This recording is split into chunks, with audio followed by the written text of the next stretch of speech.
dimension ထိုးတဲ့အပိုင်းပြောမှာနော် dimension အဓိကတော့ပုံဆွဲတယ်ဆိုလို့ရှိရင်ဟို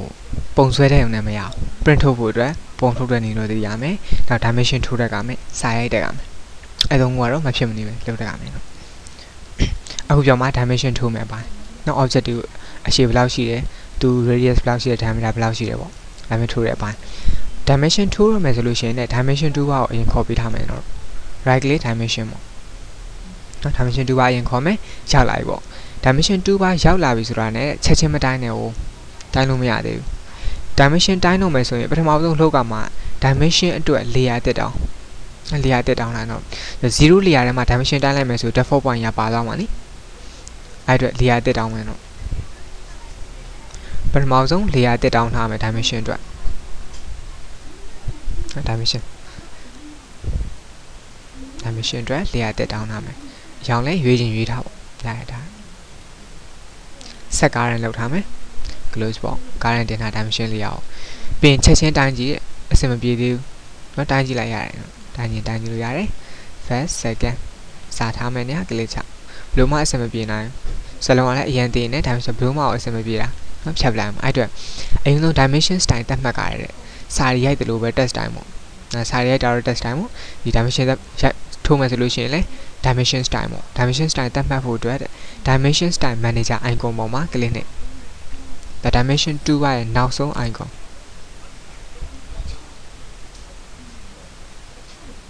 dimension 2ရဲ့နောက်ဆုံး icon ဖြစ်တဲ့ dimension style manager icon ပေါ့အဲ့ဒီမှာ click ချ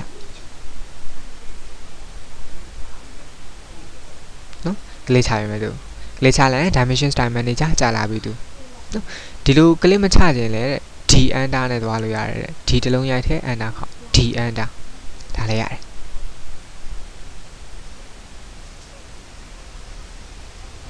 နော်ဒါလည်းရတယ်သူကဒါဆိုလို့ရှိရင်စာရီရိုက်တုံးရလို့ပဲကျွန်တော်တို့ default တက်လာမှာ annotate နဲ့ standard နှစ်မျိုးရှိလိမ့်မယ်သူ style သဘောကျရင်လည်းသုံးပေါ့နော်ဒါပေမဲ့သူ style နဲ့မသုံးပါဘူးကျွန်တော်ကိုယ့်အအစ်တောင်းသုံးတာကိုစိတ်ရိုက်ပြင်လို့ရတာပေါ့ပိုကောင်းတာပေါ့သူ style တွေကိုလည်းဝင်ပြီးတော့ modify လုပ်လို့ရတယ်ဒါမလုပ်ဘူးနော်အစ်ပဲတောင်းသုံးမယ် new click ချနော် new click ချပြင်နာမည်ပေးပေါ့ဆိုတော့1 3လုံးလို့ပေးလိုက်မယ်1 3လုံး style ပေါ့ပြင် start with ဘယ် setting ကိုထပ်ပြင်မှာလဲတဲ့ standard setting ကိုထပ်ပြင်မှာရင်တော့နော်ပြင်တော့ continue ပေါ့ file နဲ့ new style name ပေးတယ်ပြင် continue ပေါ့ဒါဆိုလို့ရှိရင် a new dimension style 1 3လုံးဆိုပြီး setting ပေါင်းကြလာပြီသူပထမဆုံးဝင်ကြည့်မယ် line ပါနော် line ပိုင်းဆိုတာကတော့ဒီမှာလည်းချက်လိုက်အောင်မယ်နော်ဒါလည်းပေါ့ချက်ကြည့်လိုက်ပထမဆုံးတွေ့ရမှာ line depth ထဲမှာဘာတွေရှိမလဲဆိုတော့တဲ့ dimension line အပိုင်းမှာတဲ့ color dimension line ရဲ့အရောင် dimension line ဆိုတာဒါကိုပြောတာဒီ line တွေကိုပြောတာမ dimension line ဒီ line တွေပေါ့ဒီ line နဲ့အရောင်ကိုမေးတယ်သူက dimension line အရောင်သူ့အရောင်တော့ binary မှာပဲထားမယ်တခြားအရောင်ရွေးချင်လဲရွေးလို့ရတယ် binary ထားခြင်းအပြင် current တင်ထားတဲ့ layer အရောင်တိုင်းသူထွက်ပြီးသွားလိမ့်မယ် current layer တိုင်းနော်ထွက်သွားပြီးလိမ့်မယ်နောက်တစ်ခုက line type ကိုလည်း binary မှာပဲထားနော်တကယ်လို့ dotted line တွေပါပြောင်းရင်လည်းပြောင်းပေါ့ other နဲ့ပြောင်းပေါ့နော် other နဲ့ load ခေါ်ပြီးတော့ပြောင်းပေးဦးမယ် dotted line တွေပါတယ်ဒါမျိုးပေါ့ဒီကောင်လေးပြောင်းခြင်းနဲ့ dotted line ဖြစ်သွားပြီသူဒါမျိုးလေးလာလိမ့်မယ်နော်ဒီမှာတော့ dotted line ပဲထားတော့ binary continuous နဲ့ပဲထားလိုက်မယ် line weight ကိုလည်း binary မှာပဲထားမယ်အထူတန်းမိုးတွေနော်ပြီးဒီမှာ baseline spacing baseline spacing ဆိုတာဒီညမှာပြောလို့လဲသဘောပေါက်မှာမဟုတ်သေးဘူး dimension တိုင်းတော့မှာပြောပြမယ်နော် baseline spacing dimension တိုင်းတော့မှာပြောပြမယ်ပြီး separate တန်ဖိုးတွေဖြုတ်ထားမယ် separate gem line 1 gem line 2 dimension line 1 2ဖြုတ်ထားမယ်နော်ဒီကောင်ဖွင့်လိုက်လို့ရှိရင်ပျောက်သွားတာတွေအဲ့ဒါအဆင်မပြေဘူးဖြုတ်ထားပေးရမယ်ဒီကောင်လေးတွေပြီး extension line ဆိုတာဒီ line ကိုပြောတာဆန့်ထွက်သွားတဲ့ line တွေဒီ line တွေပြောတာ extension line ရဲ့အရောင်လဲ binary မှာပဲထားလိုက်မယ်ကျွန်တော်တို့ line type extension line type 1ကိုလည်း binary 2ကိုလည်း binary line weight ကိုလည်း binary ထားလိုက်မယ်အကုန် binary တွေပဲပြီး extension line 1 and separate ကိုလည်းဖြုတ်ထားပေါ့2ကိုလည်းဖြုတ်ထားဒါမှမြင်ရမှာအဆင်ပြေပြီး extend beyond dimension line နဲ့ extend beyond dimension line ဆိုတာတဲ့ dimension line အပေါ်ကိုဘယ်လောက်ရှေ့ထွက်သွားမလဲပေါ့ extension line နော်အခုပြောနေတာ extension line အပိုင်းနေရလေ extend beyond dimension line အပေါ်ဘယ်လောက်ကျော်မလဲတဲ့ဒီနေရာလေးကိုပြောတာသူကအဲ့ဒါဘယ်လောက်ကွာမလဲပေါ့ဒါကိုပြောတာနော်ပြင်ထားလို့ရတယ် ဒီမှာတော့မပြင်သေးဘူးတကယ်တော့ပြင်ရမှာလေ preview ကြည့်လို့အောင်မပြင်သေးဘူးတော့ပြင်နောက်တစ်ခုက offset from origin ဆိုတာတဲ့ object နဲ့ extension line ချအကွာအဝေးဒီနေရာလေးကိုပြောတာ object နဲ့ extension line ချအကွာအဝေးဒီနေရာလေးကိုပြောတာတော့ဘယ်လောက်ခွာမလဲပေါ့ဒါကိုပြောပြတယ်သူကနော်ဒီမှာလည်းမပြင်သေးဘူး preview ကြည့်လို့ကောင်းအောင်လို့ fix line extension line လောက်ထားမယ်ဆိုရင်လည်းရတယ်တဲ့ fix လောက်ထားလိုက်ဒါဆိုလို့ရှိရင်ဒီကောင်နဲ့အညီပဲဒါမျိုးပေါ့မသုံးပါဘူးနော်တွဲနေရတော့ပိုကောင်းတာပေါ့ပို့ပြီးတော့မြင်သာထင်သာရှိစေတယ်ဒီကောင်ပြင်နောက်တစ်ခုပြင်ရမှာ sample and arrow ပိုင်းအရင်ဆုံး arrowhead အပိုင်းစပြင်ရမယ် first arrowhead ပထမတွေ့ရတဲ့မြားကောင်သူ့မြားကောင်ဘယ်လိုပုံစံဖြစ်ချင်လဲအသုံးများတော့ close face ရဲ့တော့ oblique ရဲ့တုံးတယ် oblique ဒါမျိုးပေါ့အဆောင်လေးတွေနော်ဒါလည်းပို့ပြီးတော့ထင်ရှားတာပဲတော့ဘယ်ဟာပြချင်လဲဆိုတာထင်ရှားတယ် oblique ရဲ့ဒီမှာ close face ကနှစ်မျိုးတုံးလဲတော့တခြားသုံးတဲ့အပိုင်းတွေရှိသေးရင်လည်းရွေးလို့ရတယ် first arrowhead ရွေးလိုက်ပြီဆိုတော့ second arrowhead ကအလိုက်တင်ပြောင်းပေးပြီးသားနော် first arrowhead ကိုတစ်မျိုး second arrowhead ကိုတစ်မျိုးရွေးချင်လည်းရတယ်ဒါပေမဲ့သုံးပါနဲ့ဒါကြီးကတော့နော်အဆင်မပြေဘူးတော့အတွက်အဲ့ဒါ first arrowhead ကို second arrowhead ကိုတညီနဲ့ထားလိုက်မယ်ပြင် second လည်းယူတာနော် second ထားလိုက်တော့ second လည်းယူလို့ရသေးတယ်ထားလိုက်တော့ပြင် leader ဆိုတာကဒီနေရာမှာပြောလို့မရသေးဘူးအညွှန်းစာရင်းနဲ့ dimension တက်တဲ့အခါမှာသုံးတဲ့ကောင် leader ဆိုတာအဲ့ leader နဲ့ dimension ထုတ်တဲ့အခါမှာပေါ်လာမဲ့မြားကောင်းပုံစံရွေးပေးလို့ရတယ်ဒါလည်းမျိုးတိုင်းတော့မှပြောမယ် arrow size မြားကောင်းအရွယ်အစားပြင်လို့ရတယ်ဒီမှာတော့မပြင်သေးဘူးမြားကောင်းရဲ့အရွယ်အစားအကြီးသေးဘူးပြောတာ center mark Sagari as to dimension ထိုးတဲ့အခါမှာ center mark ဆိုတာပေါ်လာပြီးတယ်ဒီ center mark ရဲ့ size သွားပြင်လို့ရတယ် mark ရဲ့ size ပေါ့မလိုချင် none မှာထားမပါတော့ mark ဆိုလို့ရှိရင်တော့ပေါ်လာပေးမယ် mark ရဲ့ size ကိုပြင်လို့ရတယ် line အနေနဲ့ပေါ်ခြင်း line ရွေးထားလိုက် line အနေနဲ့ပေါ်ပြီးတယ်သူရမယ်နော်ဒီကောင်လေးပြင် dimension break ဒါ dimension တိုင်းတော့မှတည်လိမ့်မယ် dimension break ရဲ့ size ကိုပြောတာနော်ဒီဘိုင်းလေးလည်းမပြောတော့ဘူး dimension တိုင်းမှာတည်လိမ့်မယ်ကျွန်တော်ပြင် text ဆိုတာကတော့ dimension စာလို့ပြောတာဒါဒီစာကို test time ဘယ် test time နဲ့ရိုက်မှာလဲတဲ့ test time တွေအများကြီးရှိတယ်ဒီမှာဒါသုံးပြီးသားပုံမလို့ပေါ့နော်တခြားပုံစံတော့ပဲရှိမလဲအသစ်တောင်းသုံးမယ်တော့ browse နဲ့ခေါ်မယ်ဒါမှမဟုတ် standard နဲ့သုံးမလား annotated နဲ့သုံးမလားပေါ့ဒါတွေကတော့ဒါတောင်းထားလို့ရှိရနော်မရှိဘူးဒီမှာ test time browse လုပ်လိုက်မယ်တော့ test time ဒါလည်းပေါ့သူကြလာတာပေါ့နော်ဒီကောင်တွေမလိုချင်ဖြတ်လို့ရတယ်ဒါဒီမှာလောက်ထားတာဟာဆိုတော့နော်ကောင်အသစ်တောင်းသုံးပါဆိုလို့ရှိရင် standard ကိုအရင်ဆုံး current တင်ပေးလိုက်ပြီးတော့မှဒီကောင် select ပေးပြီး delete လုပ်လိုက် okay ပေါ့ select ပေး delete okay delete okay delete okay ရပြီလို့ဒါဆိုရင်တော့ပုံမှန်အတိုင်း standard annotated ပြန်ပေါ်လာလိမ့်မယ် new down မှာပေါ့နော် new down မှာ test time အတွက်ဆိုပါတော့ for တစ်သုံးလုံးပေါ့တစ်သုံးလုံးအတွက် style တက်မှတ်လိုက်မယ်ဒီကောင်အတွက် dimension မှာပါမယ် font ရွေးပေးမယ်နော် technique တို့ဘာလို့ပို့အဆင်ပြေတော့စလုံး font ပါတာကိုဘာလို့တဲ့ dimension ထိုးလို့အဆင်ပြေတော့တီနှိပ်လိုက်မယ်လေနှစ်မောက်တော့ဒီဆိုတီနဲ့ပတ်သက်တဲ့အတန်းတက်လာမယ် one technique light ပေါ့ technique bow အများကြီးရှိမယ်ဒီနဲ့ပတ်သက်တဲ့အတန်းပေါ့ technique ပေါ့စလုံးထူတာကြတော့တိတ်အဆင်မပြေဘူးမြင်သာထင်သာတော့ရှိပေမဲ့ပုံလေးကြားထဲမှာရှုပ်သွားတယ်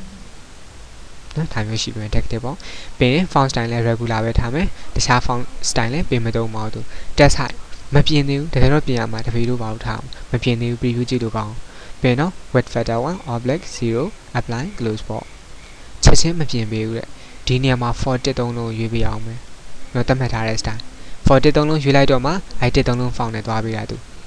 ဟုတ်နော်ဒီနေရာမှာတော့ technique မကြိုင်လဲ Dino Roman တို့ဘာလို့ထားခြင်းလဲရသေးတယ်သူက Dino Roman font လဲပါတယ်ကျွန်တော်တို့နော် Dino Roman တီနှိပ်လိုက် Dino Roman ကြာလာလိမ့်မယ် Dino Roman ပေါ့ပြင်တော့ apply လုပ်လိုက်ပေါ့ခုန style ပြောင်းသွားပြီ Dino Roman ဖြစ်သွားပြီဒါလည်းသုံးရတယ်ပြင် text ကအရာ text ကလာကိုကျွန်တော်တို့ဘိုင် layer မှာပဲထားမယ်တကယ်လို့မှ text ကအရာတစ်မျိုးပြောင်းနေတယ်လေပြောင်းခဲ့လို့ရတယ်အဝါတွေပါထားချင်တာလားထားလို့ရတယ်ဘိုင် layer မှာပဲထားလိုက်မယ်ဒါဆိုလို့ရှိရင်တော့ dimension line နဲ့ text နဲ့တတွဲလေးဖြစ်နေတာပေါ့ဒါချားချင်လဲချားလိုက်ရတယ်ပြာတွေပါလုပ်ချင်တာပြာတွေပြာဆုံးတော့တိတ်မတိတာတော့တိတ်မထင်ရှားဘူးပေါ့နော်ခင်ဗျာထားလိုက်မယ်နော်ပြင်တော့ fade color တဲ့ fade color ဆိုအနောက်မှာ highlight လုပ်မယ်အရာကိုပြောတာ dimension text ရဲ့အနောက်မှာ highlight လုပ်မယ်အရာအဲဒီကောင်ပြောတာအဝါရောင်နဲ့ highlight လုပ်မှာလားဒါမို့အစိမ်းရောင်နဲ့ပဲ highlight လုပ်မှာလားဒါကိုပြောတာသူကနော်အနီရောင်နဲ့ပဲ highlight လုပ်မှာလားဒါကိုပြောပြတာ နော်မလို့ချင်းတော့ none ထားပေါ့ test height တဲ့ test height ဆိုတာက test time တက်မှတ်တော့ height ကို0ပေးခဲ့လို့ဒီမှာလာတောင်းနေတာတကယ်တော့မတောင်းနော်ထားလိုက်တော့ဒါ Q size ချမလို့ test time မှာပြင်ပေးလိုက်ရပြီတော့ draw frame around text တဲ့စာရီရဲ့ပတ်ပတ်လည်မှာဘောင်ခတ်ပြီးသားပါခြင်းလားတဲ့ဖွင့်ခဲ့လို့ရတယ်မကြိုင်ဖြုတ်ခဲ့လို့ရတယ်ပြင် vertical တိုင်းလိုက်တဲ့စာတွေကိုတဲ့ဘယ်လိုဖြစ်ချင်လဲအလယ်မှာထားချင်တာလားတဲ့အပေါ်မှာတက်ချင်တာလား above နော်ဒါမျိုးတော့ outside အပြင်ဘက်ကိုပဲထွက်ထားချင်တာလားဒါမျိုးတွေပေါ့အကုန်လုပ်ပြီးလို့ရ center မှာပဲထားပါ horizontal တိုင်းတဲ့စာတွေကိုလည်း center မှာပဲထားမယ် view direction ကိုတော့ left to right ထားမယ် right to left ဆိုလို့ရှိရင်စာရီပြောင်းပြန်ဖြစ်ကုန်လိမ့်မယ်နော်အဲ့တော့ left to right ပဲထားမယ်ပြီး offset from dimension line ဒီ dimension line နဲ့စာနဲ့ပေါ့ခြားအကွာဝေးထားပြောရပါစာနဲ့ dimension line ခြားအကွာဝေးဒီနေရာလေးပြောတာဘယ်လောက်ခြားမလဲတဲ့ခြားခဲ့လို့ရတယ်ဒီမှာတော့မခြားတော့ဘူးเนาะပြီးမှပြင်မယ်เนาะ text alignment အပိုင်း alignment မှာ horizontal ဘယ် dimension စာကိုမဆိုသူက horizontal တိုင်းပဲထိုးပြီးသွားတယ်ပြပြီးသွားတယ်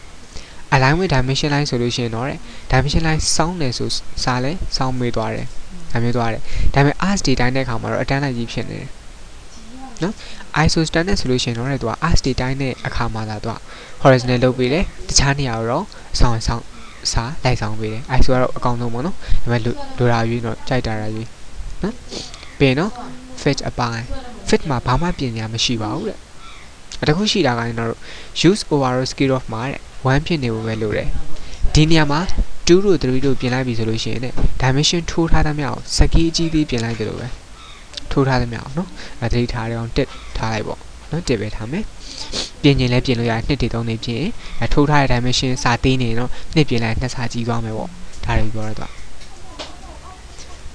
ပင် fine tuning အပိုင်းမှာ playtest manually ရဲ့ playtest manually ကိုအမှန်ချင်းပေးခဲ့မယ်ဆိုရင်တဲ့ dimension တိုင်းတဲ့အခါမှာစာတွေကိုကြိုက်တဲ့နေရာလိုက်ထားလို့ရတယ်ဒီကောင်အမှန်ချင်းဖြုတ်ထားမယ်ဆိုလို့ရှိရင်စာကိုအလဲကောင်မှာပဲထားမှာလို့ပါစာ dimension တိုင်းတဲ့အခါစာအလဲကောင်ပဲထားလို့ရမယ်နေရာရွှေ့လို့မရအောင်ဒီကောင်ဆိုလို့ရှိရင်တော့လိုက်ရွှေ့လို့ရမယ်နော်ဒါလည်းသိဖို့လိုတယ်ဒါတခု primary unit ဆိုတာတိုင်းတဲ့ unit တွေပြောတာပေလမ်းမနဲ့တိုင်းမှာလား architecture နဲ့တိုင်းမှာလားဒါကိုပြောတာတော့ decimal နဲ့လားမဟုတ် decimal ဖြစ်နေပေလမ်းမနဲ့တိုင်းခြင်းတဲ့ပုံတွေကိုအဲ့ကျန် unit format ကို engineering ပြောင်းပေါ့ဒါပေလမ်းမနဲ့ရတာပဲ architecture ဆိုလို့ရှိရင်တော့ဒါမျိုးလာမှာပေါ့အပိုင်းကိန်းနဲ့ engineering ပြောင်းလိုက်မယ် precision ကိုလည်းလုံးဝဒသမနောက်မှာတစ်လုံးလောက်ပဲထားခြင်းတစ်လုံးလောက်ပဲရွေးဒသမနောက်မှာတစ်လုံးပဲရှိရသူတော့လုံးဝမထားခြင်းလားရတယ်မထားလိုက်နဲ့ဒါမျိုးလေးရတယ်နော်ကြိုက်တဲ့ပုံနဲ့နေရာရွေးထားပြီးတော့ဒါကိုတိုင်းတဲ့ပုံမှာမူတည်တာပေါ့ပြီးတော့ prefix တို့ suffix တို့ထည့်ပေးလို့ရတယ်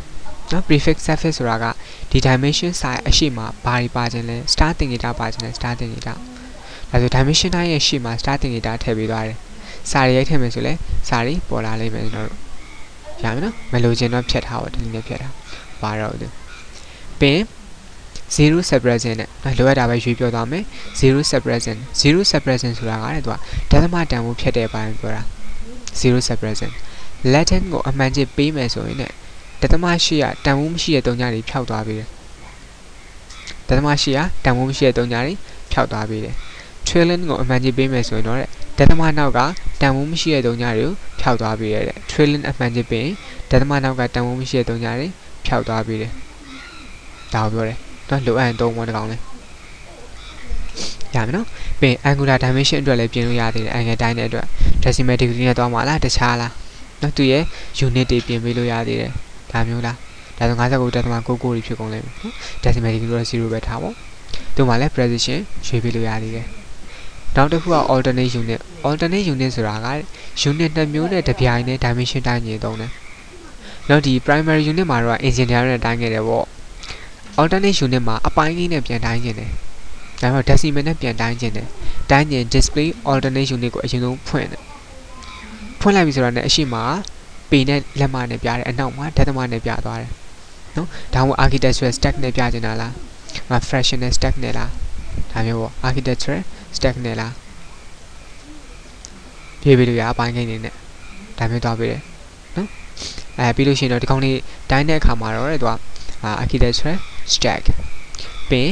ဒီ precision ကိုတော့ပုံမှာပါတဲ့အကြီးဆုံးပိုင်းကိုရွေးပေးပေါ့ပုံမှာပါတဲ့အကြီးဆုံးပိုင်းကိုရွေးပေးရတယ်သူက ဒါပေမဲ့ alternate unit ဆိုတော့မသုံးပါဘူးကျွန်တော်တို့အတွက်နော်တိအောင်တာပြောပြလုပ်လို့ရကြအောင်ပြောပြတယ်မသုံးဖြုတ်ထားခဲ့နော်